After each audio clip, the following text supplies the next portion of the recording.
Selamat berjumpa dengan channel Heri Purwanto 81. Kalau di video sebelumnya kita sudah mempelajari perbandingan aksara Jawa kuno atau disebut juga aksara Kawi dengan aksara Jawa baru atau disebut juga aksara Carakan.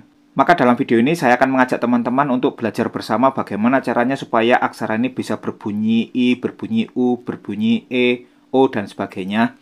Nah, itu kita akan mempelajari yang namanya sandangan. Atau kalau dalam pelajaran huruf Arab itu disebut dengan istilah harokat ya. Jadi yang akan kita pelajari adalah sandangan dalam bahasa Jawa atau dalam bahasa Bali disebut pengangge. Nah, untuk hurufnya yang akan kita gunakan sebagai pembelajaran adalah huruf yang sederhana saja, yaitu huruf Pa. Nah, ini kita punya perbandingannya seperti ini. Jadi kalau dalam video sebelumnya kita bandingkan antara aksara Jawa kuno atau Kawi dengan aksara Jawa baru atau Carakan. Nah, di sini di video kali ini akan saya tambahkan yaitu aksara Palawa dan aksara Bali. Jadi asal-usul aksara Bali dan aksara Jawa itu dari aksara Palawa. Aksara Palawa itu dari mana? Aksara Palawa ini asalnya dari India Selatan. Masuk ke Nusantara bareng dengan masuknya kebudayaan Hindu-Buddha. Jadi kerajaan-kerajaan di Nusantara yang awal itu prasastinya ditulis menggunakan aksara Palawa. Misalnya Kerajaan Taruma, Kerajaan Sriwijaya. Kemudian prasasti yang ditemukan di Kutai itu tulisannya masih menggunakan aksara Palawa. Seiring waktu, aksara Palawa ini dimodifikasi menjadi aksara Kawi. Jadi aksara Kawi ini adalah aksara yang diciptakan di Nusantara berdasarkan modifikasi dari aksara Palawa yang asalnya dari India. Kemudian dari aksara Kawi ini berkembang menjadi aksara Bali dan aksara Jawa. Coba diperhatikan bentuknya. Kalau Pa bentuknya seperti ini, Bali seperti ini, Jawa seperti ini. Mirip ya. Dan ini induknya dari Palawa. Maka itu di Jawa ada dongeng Aji Soko ya. Aji Soko itu kalau di Jawa itu pencipta aksara Jawa. Sebenarnya itu dongeng simbolis ya. Itu cerita simbolis bukan cerita sejarah.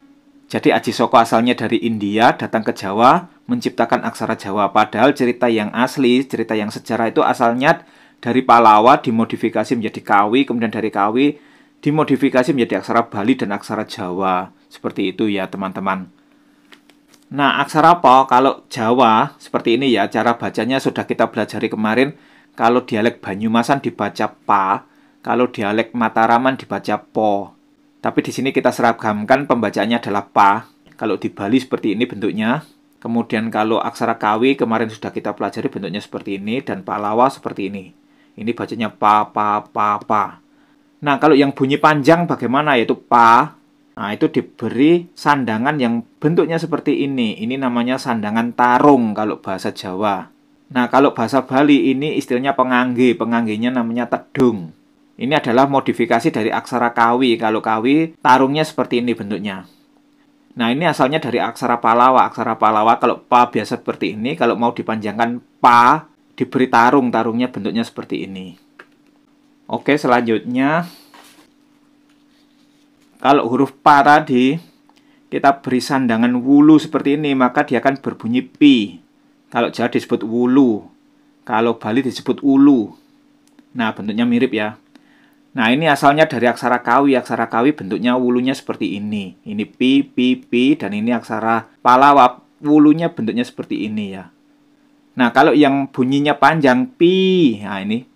Nah, itu di dalamnya ada pembedanya. Nah, kalau di Bali ini namanya wulu sari. Kalau di Jawa namanya wulu melik. Ini sangat jarang dipakai dalam bahasa Jawa baru. Kalau bahasa Jawa baru itu tidak membedakan bunyi panjang dan bunyi pendek. Tapi kalau Jawa kuno itu ada pembedaan antara bunyi panjang dan bunyi pendek. Nah, nanti di bagian akhir video ini akan kita pelajari bersama-sama ya contoh-contoh katanya. Oke, sandangan selanjutnya seperti ini. Kalau huruf Pa diberi suku, bunyinya jadi Pu. Ini aksara Bali, namanya juga sama, suku. Asalnya dari aksara Kawi. Kalau Kawi sukunya sederhana seperti ini ya. Aksara Palawa bentuknya seperti ini. Jadi ini Pu, Pu, Pu, Pu. Kalau yang panjang, Pu. Palawa bentuknya seperti ini. Kawi bentuknya seperti ini. Kemudian kalau Bali, ini namanya suku Ilut. Kalau Jawa, itu namanya suku Mendut. Nah, bentuknya seperti ini, ada simpulnya. Jadi ini Pu, ini Pu, ini Pu, ini Pu, Pu, Pu, Pu, Pu. Tapi kalau dalam bahasa Jawa Baru ini jarang dipakai. Oke, selanjutnya huruf pa, kalau diberi sandangan di depannya, itu dia jadi P. Ini namanya taling. Yang Bali juga sama, namanya taling. Asalnya dari kawi, kawi juga talingnya ditaruh depan. Aksara Pallawa bentuk talingnya seperti ini. Jadi ini P, P, P, P. Kemudian ada pai. Pai itu talingnya diberi tambahan seperti ini. Ini istilahnya taling mure. Kalau Bali ini istilahnya taling detia. Kawi bentuknya seperti ini, ada tambahan di atasnya. Kalau Pallawa, talingnya seperti ini ditambahi seperti huruf S ini ya. Jadi ini P, pai, P, pai, P, pai, P, pai. Oke, selanjutnya seperti ini. Kalau di awal tadi sudah kita pelajari, kalau pa diberi tarung itu jadi panjang, pa. Kemudian kalau pa diberi taling itu jadi P. Nah, sekarang double taling dan tarung itu bacanya po. Ya, saya ulangi ya. Kalau tarung saja dibaca panjang pa. Kalau taling saja dibaca P. Tapi kalau taling dan tarung dibaca po. Kemudian kalau ini taling mure diberi tarung maka bacanya pau. Diftong, tapi ini jarang dipakai dalam bahasa Jawa Baru. Bali sama, yaitu taling dan tedung. Ini po, taling detia dan tedung dibaca pau. Asalnya dari aksara kawi, taling dan tarungnya seperti ini.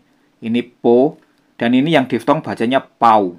Asalnya dari aksara Pallawa, pa seperti ini diberi taling dan diberi tarung, bacanya po. Kalau yang ini pau. Ya.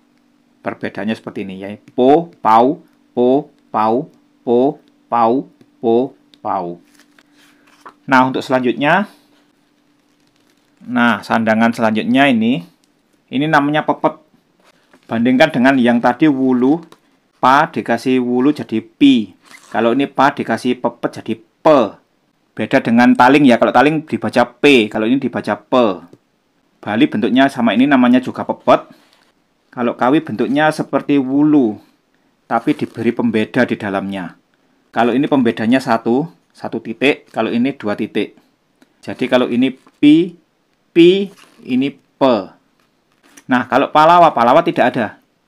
Jadi pe ini asli modifikasi di Nusantara saja. Di India sana tidak ada pepet.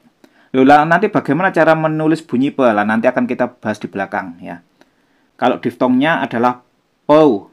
Jadi pepet dikasih tarung, bunyinya pe. Kalau Bali namanya tedung. Jadi ini pe, po, pe, po, pe, po. Oke, selanjutnya. Ini namanya cecek. Pa dikasih cecek menjadi pang. Kalau diberi wiknyan menjadi pah. Ini bacanya pang sama.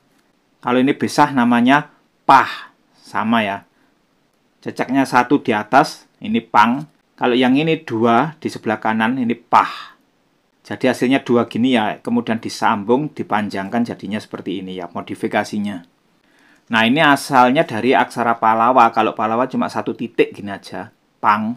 Kalau titiknya 2, itu pah. Oke teman-teman, sekarang akan kita coba belajar contoh katanya ya. Di sini saya punya contoh kata Gajah Mada. Kalau Jawa ada 2 cara pembacaan, yaitu dialek Banyumasan dibaca Gajah Mada. Kalau Mataraman dibaca Gajah Modo. Kalau Bali bentuknya seperti ini, Gajah Mada. Nah, ini asalnya dari kawi ya. Gajah diberi sandangan ini jadi Gajah Mada. Selama ini banyak yang keliru menyebut Gajah Mada. Padahal yang benar bukan Gajah Mada, tapi yang benar itu Gajah Mada. Kalau aksara Pallawanya seperti ini, Gajah Mada. Nah, ini manfaatnya kita belajar aksara. Kita tidak mudah termakan hoak. Kan dulu pernah rame ya, ada yang mengatakan bahwa Gajah Mada itu aslinya beragama Islam. Nama yang sebenarnya bukan Gajah Mada, tetapi Gajah Mada. Nah, itu adalah hoaks yang dibuat oleh orang yang tidak paham aksara. Kenapa? Karena di prasasti dan di naskah-naskah kuno itu jelas tulisannya seperti ini. Kalau Gajah Mada tulisannya tidak seperti ini. Kalau Gajah Mada itu tulisannya begini. Oke, kita lanjut. Nah, ini dibaca Gi, Ri, Sya. Ga dikasih wulu jadi Gi, Ra dikasih wulu melik jadi Ri. Ini Sya. Gi, Ri, Sya. Ini juga sama. Gi, Ri, Sya. Nah, ini Gi, Ri, Sya. Dan ini pahlawannya Gi, Ri, Sya. Ya. Oke, kita lanjut. Nah, ini Buminata. Ini huruf Ba. Kalau diberi suku mendut, jadi panjang Bu. Kemudian ini Ma dikasih wulu, dibaca Mi, pendek. Kemudian ini Na, dikasih tarung, jadinya panjang Na. Kemudian ini huruf Ta, tapi diberi hembusan napas, jadinya Ta. Bu, Mi, Na, Ta. Ini juga sama bunyinya. Bu, Mi, Na, Ta. Yang aksara kawi, Bu, Mi, Na, Ta. Ini yang Palawa, Bu, Mi, Na, Ta. Ini Ba, dikasih suku panjang, kemudian Ma dikasih ulu, kemudian Na dikasih tarung, dan ini Ta, tidak diberi apa-apa. Oke, contoh selanjutnya, Sang Gautama. Ini huruf Sa diberi cecek jadi Sang. Kemudian Gautama dibaca 3 suku kata, Gautama. Jadi ini Ga diberi taling mure dan tarung jadi Gau. Kemudian ini Ta dan Ma. Kalau ditulis Ga kemudian H diberi suku, bisa enggak? Nah, kalau ditulis seperti itu, maka jadinya bukan Gautama, tetapi Gautama. Yang ingin kita tuliskan 3 suku kata, yaitu Gautama. Kalau diberi Ga dan H suku, nanti menjadi 4 suku kata, yaitu Gautama. Jadi beda ya, kalau Gautama itu yang atas, kalau Gautama itu yang bawah. Kemudian aksara Balinya bentuknya seperti ini. Sang Gautama. Kemudian aksara Kawi atau Jawa kuno, Sang Gautama. Kalau Palawa, Sa diberi titik di atasnya jadi Sang. Kemudian Ga diberi taling murid dan tarung, jadinya Gautama. Oke, contoh terakhir. Nah, ini. Kebobule. Huruf K diberi pepet, jadi Ke. Kemudian huruf Ba diberi taling tarung, jadi Bu. Kemudian huruf Ba diberi suku, jadi Bu. Kemudian huruf La diberi taling, jadi Le. Jadi kebobule, ya. Ke itu pakai pepet, kalau Le pakai taling. Bali juga sama ya, kalau Ke itu pakai pepet, Bu taling tedung, Bu pakai suku, Le pakai taling. Ya. Ke, Bu, Le. Nah, ini modifikasi ya, asalnya dari aksara Kawi. Ke, Bu, taling tarung, Ba diberi suku, Bu, dan La diberi taling, Le. Ke, Bu, Le. Nah, kalau yang Palawa bagaimana? Palawa kan tidak ada sandangan pepet. Bagaimana cara menulis Kebo? Maka huruf K langsung dipasangi Ba. Kemudian diberi taling dan tarung. Jadi Kebo, ya. Dibaca 1 suku kata, Kebo. Kemudian ini Ba diberi suku jadi Bu, dan La diberi taling jadi Le. Ya, kebobule. Kawi juga bisa ditulis seperti itu ya. K, kemudian Ba-nya ditaruh bawah, kemudian diberi taling tarung, nggak perlu pakai pepet. Jadinya kebobule. Baik teman-teman, ini saja yang bisa saya sampaikan. Semoga video saya bermanfaat. Sampai jumpa dengan video saya selanjutnya. Salam budaya.